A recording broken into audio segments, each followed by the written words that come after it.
All right, so today we're going to be diving into Graham Stephan's SEO, or lack thereof it, and you can find out what Graham needs to do moving forward if he wants to increase his SEO presence, and also if you're in a similar situation where you don't have much SEO or no SEO yet, which you need to be doing yourself.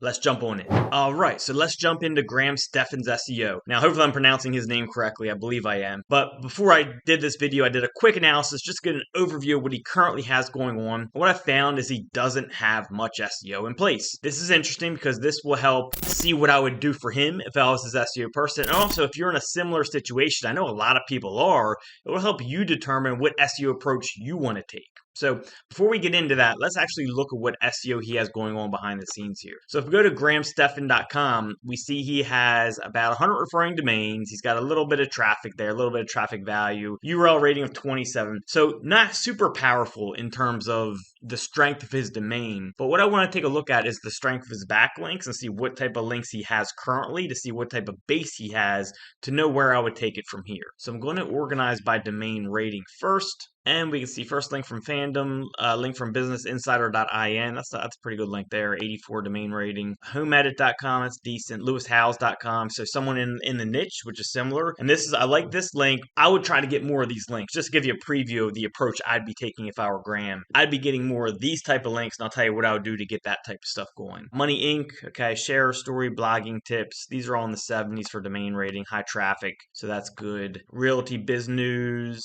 interviewed. These are going to the 60s. So he's quickly going down. Now we're in the 50s, 40s, 30s. So he doesn't have like a lot of super authoritative links. I do like how his links are talking about the niche he's in, right? So you can read these links as far as the titles and the URLs, and you can tell what his site's about from those links. That tells me they're relevant links. Like these are quality links as far as relevance goes. And you can read, talking about $1 million a year, his YouTube channel, real estate. Real estate's in here, real estate influencer, becoming a millionaire with these habits.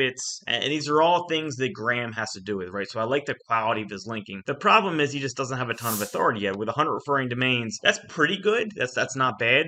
But a person in his position could have a lot more links, and he's likely going to need a lot more links to have an SEO impact, especially being in the real estate niche. Now, real estate's very competitive. There's certain keywords that you're probably not going to rank for at all, like homes for sale in city, because places like Zillow and Redfin and all those sites dominate the search engines. But he definitely can go after a lot of long tail related stuff and even approach things like real estate coaching type areas and likely not have as much competition, but he's going to need more authority than he already has. All right, so that's number one. Before we get into that and how I would do that, let's go to his organic keywords. I want to see what he's ranking for. Likely just a lot of branded stuff. Yeah, so he's got Graham Stephan.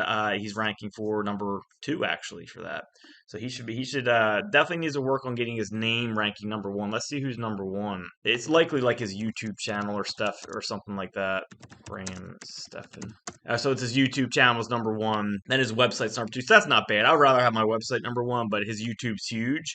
So he's probably okay with that. Then he's got his Instagram, got some Twitter stuff, LinkedIn, YouTube, Amazon, Cameo, Substack. So his reputation management looks pretty good. So that's good for him right there. He doesn't need to do any reputation management. Nothing that's bad in the search results for his brand name on the first page. So I like to see that. But again, I would like to see the website at number 1. The way he can do that is just build his authority. Like he needs more linking. So now we get into the approach, right? So like a guy like Graham Stephan who has the presence, like he has a big name. He's got 4 million YouTube subscribers. He could really use his name to get a lot of really high quality links. So if we go back to his backlinks, there's that one link from, was it Lewis Howe, I believe? Where was that link? Oops, let me organize by domain rating and we can find it.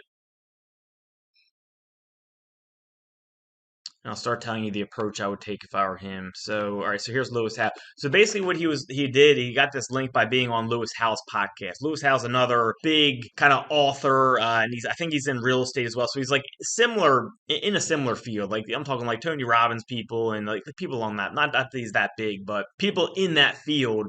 He needs to start doing more podcasts with to get these types of links, right? He needs to start doing more interviews. He also needs to start building an authorship base around his name to get into websites like Business Insider or Forbes or anything along those lines to start getting those really high authority links. As you put out really good articles in your market under your, since you already have that big name, you can use that name to influence these bigger sites to allow you to do articles. Whereas a normal person that doesn't have a big name, they got to work their way up in a strategy like that.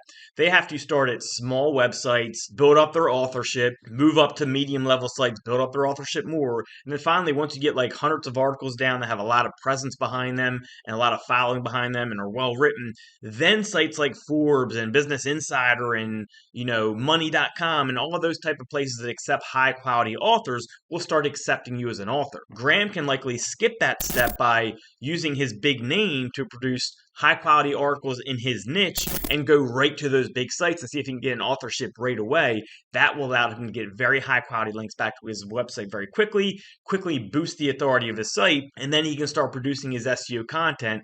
Now, he would want to definitely focus on long tail keywords first. Most clients, I recommend that anyways, but considering he has a somewhat lower authority for the niche he's in, he would definitely want to start with a long tail keyword approach based around real estate coaching, whatever other type of keywords he's going in. Really dig deep with keyword research for his specific niche topics and do long tail form keyword content to start having that traffic slowly come in, right? Slowly build his rankings. Then he can work his way towards the bigger keywords. But Graham, what I recommend for you is really use your name, start doing more podcasts, more interviews, get those higher quality links coming in from people that are on your level in that niche, because I bet you people like Lewis Howes has a lot higher authority than you do in the niche. So let's check it. Let out Lewis Howes. I think I noticed in the I don't know if I spelled that right. I think I noticed in the backlinking report he had like a domain authority of about 77. Oh, I spelled it wrong. That's why. Spelling it with an E.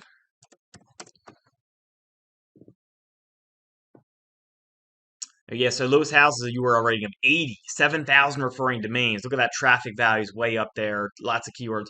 So a link from a website like this does a lot for Graham because it's a much higher quality website with a lot of authority to it, so that passes a lot of authority to Graham's site. Graham needs to go out and find more people like Lewis in his niche, and there's a lot of them where he can do interviews with, podcasts with, and get these style of links. Then again, build up his authorship with sites like Forbes and Business Insider and Money. There's tons of sites out there he can do that with, and he can very quickly build up his authorship and his authority to his site by doing that type of stuff. Now, normal people like us who don't have as big of a name need to do it slower, right? So if you're in a position where you're a normal person, so to speak, you're going to have to slowly build up that authorship and work your way up to get to those bigger sites to get more authoritative links coming in. Okay, and this is more what I call like brand SEO approach. This would be a great thing for Graham to implement because it works with a bigger name. So hope you guys enjoy this. Hopefully it helps you with your SEO strategy, and I'll see you soon.